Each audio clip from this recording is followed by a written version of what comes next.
There's many things that I want within the games industry. I want old favorites to come back and be honored, and then either provide new and exciting entries that honors the past and provide something compelling also for right now, along with accessibility for older games to live on forever, and be supported so that anyone at any time can pick them back up. At the same time, while I want more stuff like those things, I also want more of stuff that I don't know. I want more from studios that I have come to love, and then potentially see them go in a direction that feels like it's a good fit for them. Different doesn't automatically mean good. For example, a long-time single-player developer, even going into making, say, a live service game, may not be the type of shift that I want to see, but hey, it could work out.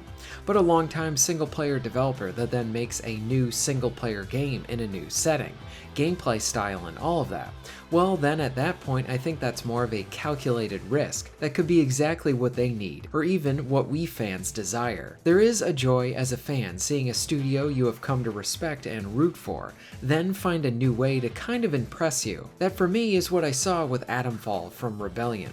It's something special, and I think while it did get a solid reception, it might be a bit underrated and an overlooked gem too.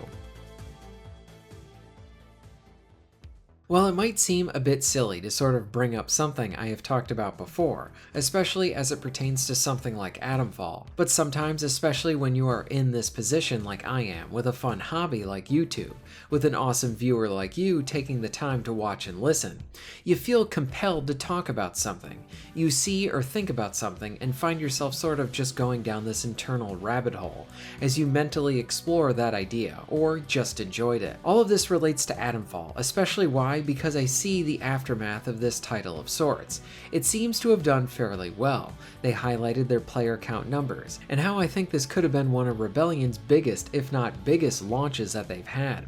Now sure, it's not like it was a runaway hit or something like that, because I haven't seen any sales numbers or anything of the sort, but the active Game Pass was seen as a good thing for this title, and I think as the months go on from its release, more people being curious about what this game is or was, will be a good thing in the long run.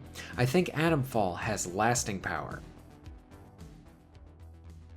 I touched on this in some of my prior videos, but how exploration is done in this title is easily one of its greatest strengths. Sure, I love the shooting, it's janky, violent, very satisfying, the world is interesting, the presentation is good, but how you go about that world itself, it all feels more player driven.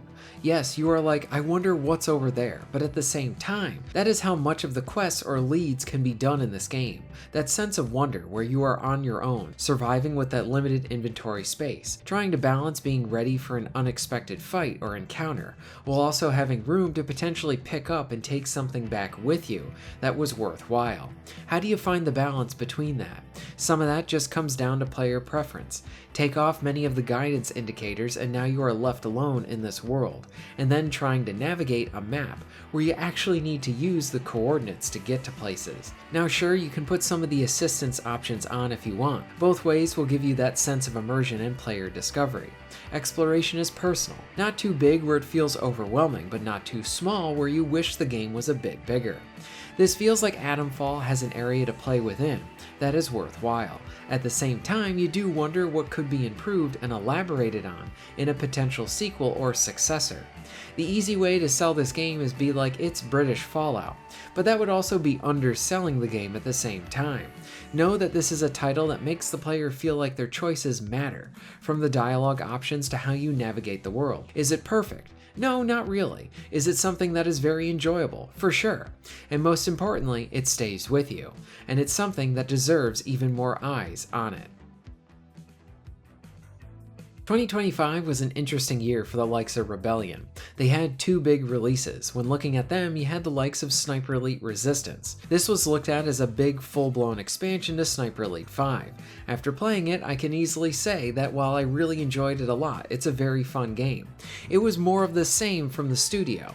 And that isn't necessarily a bad thing, because one thing I have loved about Rebellion is their level of consistency for many years. You kind of know what you're going to be getting from them. It's going to be fun and it's gonna be good. Well, it may not be revolutionary or anything like that, nor does it have to be.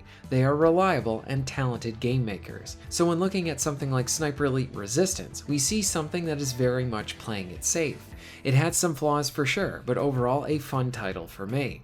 Their second release was with Atomfall, a survival first-person RPG of sorts that was very different for the studio. Still a single-player game, something they have a long history with, but lots of new and unknown territory for Rebellion. When looking at both of the titles, I think generally players gravitated more towards the new game from Rebellion, rather than the title that played it safe. For me, I sort of see this year, at least so far, who knows, Rebellion might even have a surprise third game up their sleeve, but I see 2025 as the year Rebellion both provided something we knew from them, something that the player base would expect, while at the same time providing something like Atomfall that was very different than what they had done before. Better yet, it wasn't like, oh hey, here's a Fallout clone, and that was it. It was a title that weaved those inspirations and elements into this fun and unique experience that provided the very best in player discovery and exploration.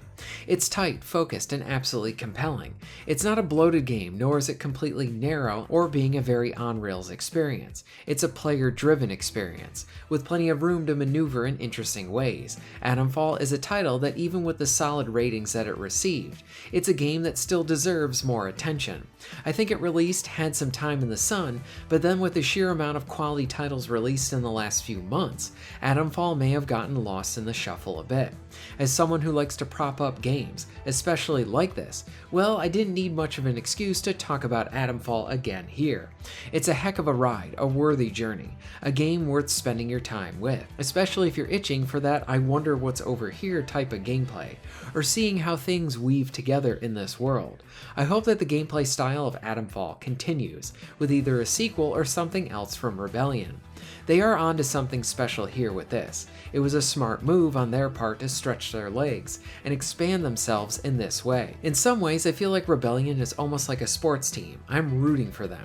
Point out where they could improve, but then when they succeed, you sort of want to shout that bit from the rooftops and really be like, look what they did here, like with Atomfall. What are your thoughts on Atomfall? Was this a game you were interested in? What was your experience like? Do you think it deserves more attention? Let me know all of this in the comments down below. If you're interested in supporting the channel, please check out my Patreon page. For just $1 a month, you can help to keep this channel going strong, and this allows me to be able to do more for my awesome audience. Please check out the links in the description and pinned comment for ways to support the channel. And most of all, thank you very much for watching.